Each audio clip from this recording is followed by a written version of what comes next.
ઝઘડિયાના ઉમરલા ગામે કચરાના ઢગલામાં પિતા પોતાના પુત્રને હિન્દીમાં ક ખ ગ લગાવતા નજરે પડ્યા.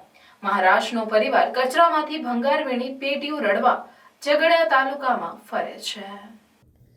સરકારની વિકાસની વાતો વચ્ચે ઝઘડિયા તાલુકાના ઉમરલા ગામેથી એક દયનીય અને આંખોમાંથી અશ્રુ વહેવડાવે તેવી એક ઘટના સામે આવી છે. ઝઘડિયાના ઉમરલા ગામ નજીક પડેલ કચરામાં મહારાષ્ટ્રના પિતા પોતાના પુત્રને હિન્દી ભાષામાં લખવાનું શીખવાડતા હોવાનું સામે આવ્યું હતું. આ પરિવાર મહારાષ્ટ્રથી અત્રેના તાલુકામાં કચરામાંથી સ્ક્રેપ વીણી અને તેને અલગ અલગ કરી વેચાણ કરી પોતાનું તથા પોતાના પરિવારનું પેટીયું રડવા સંઘર્ષ કરે છે.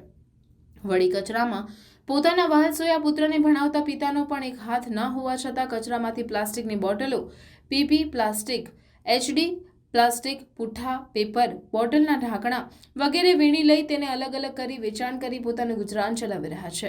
ઉલ્લેખનીય છે કે સરકાર વિકાસની વાતો કરવામાં મશગુલ છે, તેવામાં આવી દયનીય હાલતમાં ઝઘડિયાના ઉમરલા ખાતે કચરામાંથી ભંગાર વીણી આ પિતા પોતાના પુત્રને હાલ તો લખવાનું શીખવાડી રહ્યા છે, પરંતુ આ પિતાની વહારે હવે કોણ આવશે તે તો સમય જ બતાવશે.